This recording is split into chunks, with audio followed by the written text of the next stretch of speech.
1991년 중국의 스촨성 깐츠에는 불교가 번성하고 스님들의 숫자가 하루가 멀다 하고 늘어나고 있습니다. 1995년 진정한 살아있는 부처가 있다며 수많은 사람들이 살아있는 부처를 보기 위해 한 사찰에 몰려들고 있습니다. 신도들이 느끼는 것은 오로지 이 험한 세상에서 모든 중생들의 고통을 이 세상에서 구원해 줄 유일한 분은 부처였기 때문입니다. 그들이 말하는 살아있는 부처 왕싱푸는 10년 동안 360억을 모았고 그 신도들은 수만 명에 달했으며 부동산은 대형 빌딩 15채와 각종 스포츠카 그리고 전국에 현지처가 있었다고 합니다. 장거리 이동을 할 때면 비행기는 항상 퍼스트 클래스를 탑승했으며 그 수행비서는 매번 여신도가 있다고 합니다. 살아있는 부처, 그의 이름은 왕싱푸입니다. 왕싱푸는 산동성 출신입니다. 왕싱푸는 가난한 가정에서 자랐고 그 부모는 왕싱푸를 가르치기 위해 전 재산을 투자했습니다. 왕싱푸는 머리도 나쁘지 않았고 대학 졸업 후 공무원 시험을 치릅니다. 교도관 시험에 합격한 왕싱푸는 산동성 진안시 교도소 공무원으로 일하게 되었습니다. 그 부모는 왕싱푸가 가난한 가정에서 어렵게 살았기 때문에 안정적인 직업 그리고 노후가 보장된 직업을 찾기를 원했습니다. 그리고 결혼해서 화목한 가정을 꾸리며 아이도 낳고 그렇게 살기를 바랬습니다. 그러나 왕싱푸는 돌아올 수 없는 길로 들어서게 됩니다. 감옥에서 일하는 것은 안정적이었지만 수입이 너무 적었습니다. 주위 사람들은 호화스러운 자동차에 으리으리한 집에서 사는데 본인 월급으로는 꿈도 꿀 수 없는 일이었습니다. 어릴 때부터 고된 생활에 익숙했던 왕싱푸는 돈에 대한 집착이 강했습니다. 그 머릿속은 항상 돈 벌 생각 뿐이었습니다.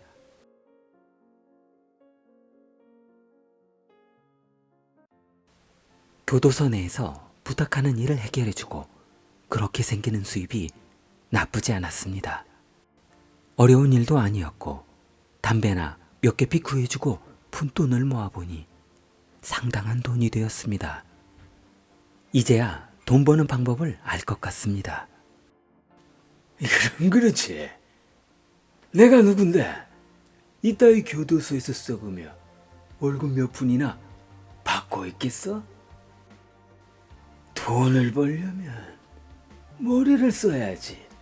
머리를.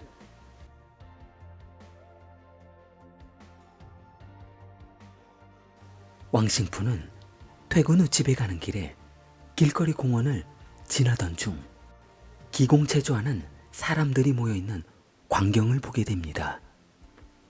자전거를 한쪽에 받쳐두고 담배를 한 대 피고 있으려니 참 한심했습니다.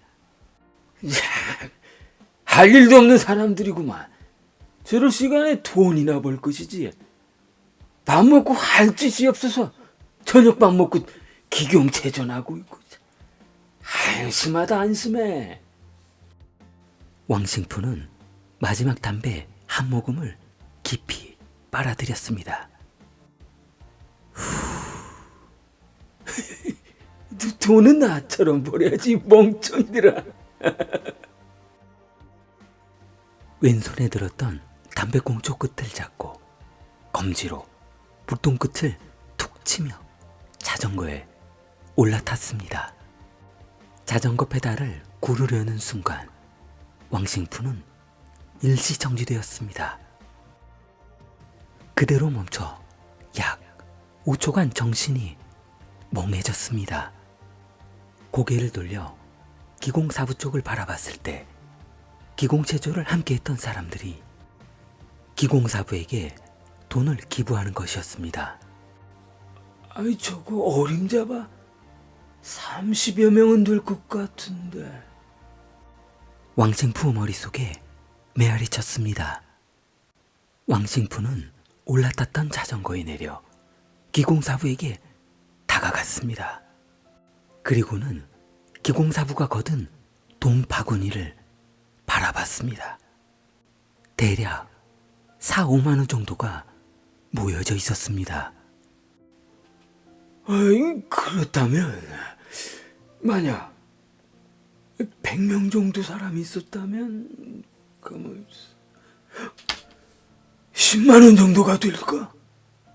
다음날 머리 좋은 왕싱푸는 매일 저녁 노트와 필기구를 가지고 기공사부가 기공체조하는 곳에서 사부 동작과 복장, 진행 순서, 진행 멘트 등 기공체조를 받으러 온 사람들과 소통 방법을 연구하기 시작했습니다.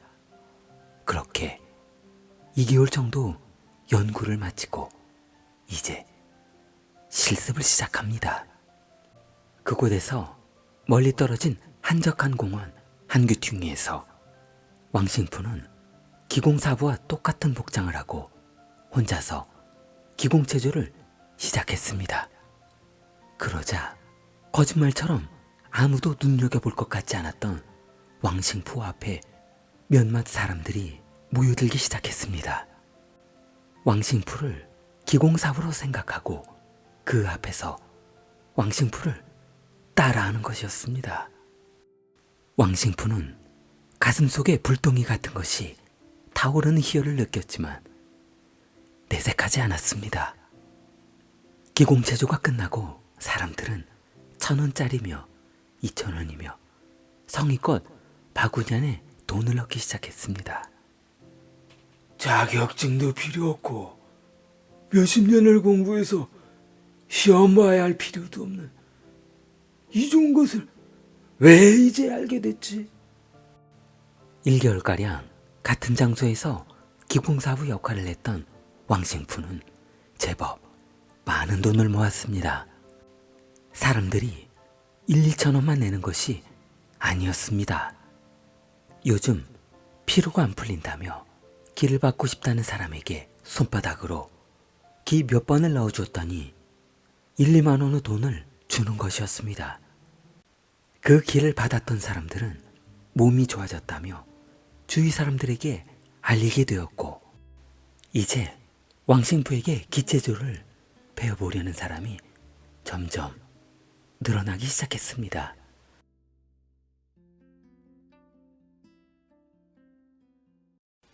왕싱푸는 교도소에 사직서를 제출했습니다.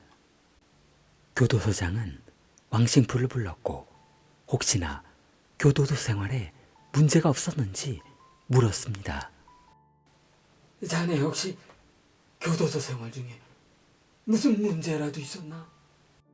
이렇게 입사한 지 얼마 안 돼서 그만둔다는 것이 걱정이 되는구만. 교도소장은 행여나 교도소 비리나 부당행위의 고발이 상부에 들어갈까 걱정됐습니다. 아닙니다. 절대 그런 것이 아니라 좀 더 공부하고 싶은 것이 있어서 구속된 듯한 이 생활을 정리하려고 합니다. 그렇게 깊은 뜻이 있었구만. 알겠네. 그럼 잘 가게. 교도소를 그만둔 왕싱푸는 공부했습니다.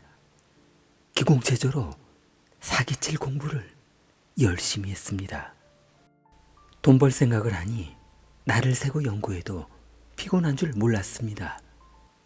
그렇게 왕싱푸는 본업 아닌 본업에 매진할 수 있게 되었습니다.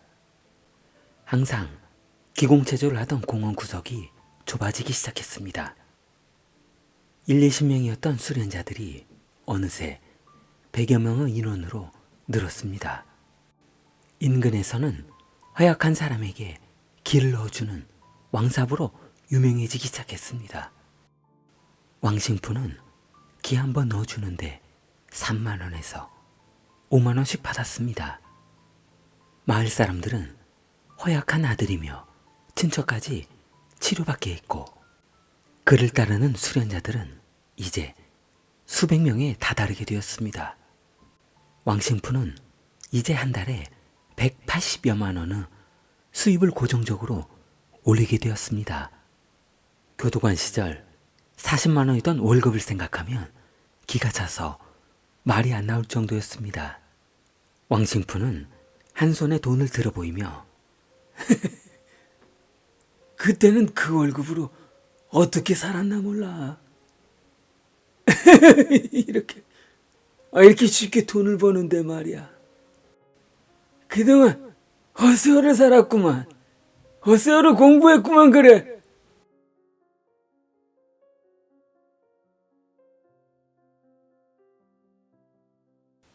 수백 명의 수련자들이 왕싱푸를 따르다 보니 문제가 생기기 시작했습니다. 수련자들 중에는 소문을 듣고 찾아온 고수 수련자들도 들어왔기 때문입니다. 왕싱푸는 처음 공원 한쪽 구석에서 초보자들에게 기공무술을 가르칠 때는 못 느꼈던 압박감이 생기기 시작했습니다. 고급 수련자들은 왕싱푸에게 수련을 받고 있을 때 처음에는 사부님은 기공 동작이 본인의 습관이며 본인만의 기술인가 보다 했으나 시간이 지날수록 고수로서 인정할 수 없는 사부, 왕싱푸 동작들을 이상하게 생각하기 시작했습니다. 10여 년 된 고수 수련자들은 왕싱푸 동작을 보며 의아해했습니다. 그리고 고난도 기술의 가르침을 받기 위해 물어보면 왕싱푸는 횡설수설하는 것이었습니다. 왕싱푸는 고수 수련자들이 무언가를 물어볼 때마다 등에 땀이 나기 시작했고, 어느 날 왕싱푸에게 결정적인 사건이 발생하게 됩니다. 수련자 중에 교도관 왕싱푸를 알아본 수련자는 수군거리기 시작했습니다. 저거 교도관 왕슈프 아니야? 얼마 전까지만 해도 교도관이었던 자가 어떻게 수십 년 내공을 가진 기공사부로 활동하는지 알 수 없었습니다.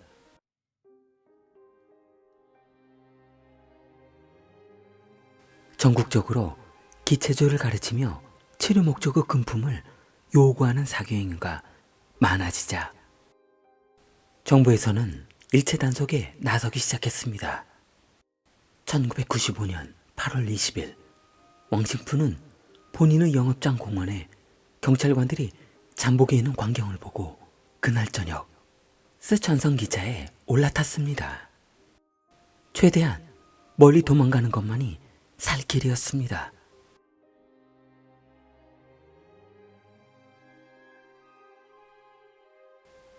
이제 가진 돈도 다 떨어지고 지갑에 돈 몇 푼이 전부인 왕싱푸는 스촨성 싸구려 모텔에 머물게 되었습니다.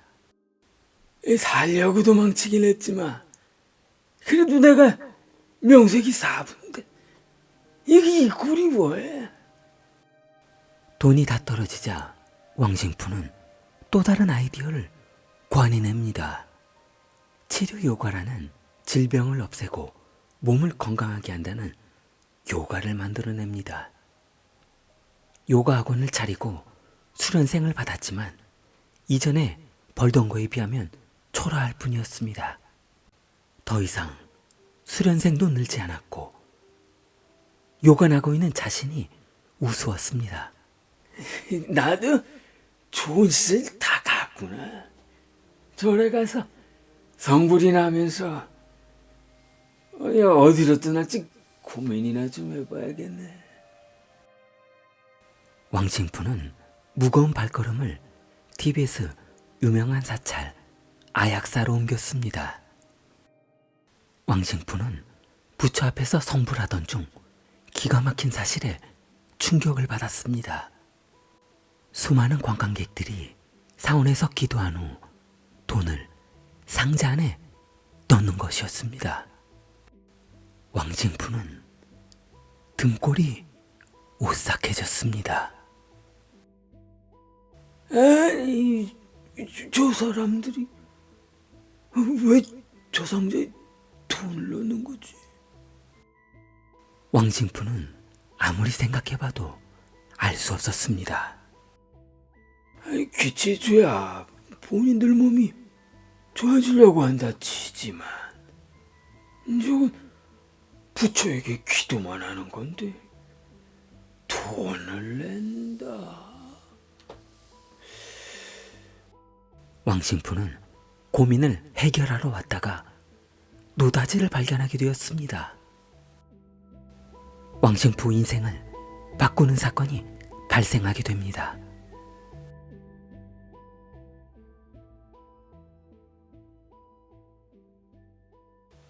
좋아요, 구독 부탁합니다. 킬리였습니다.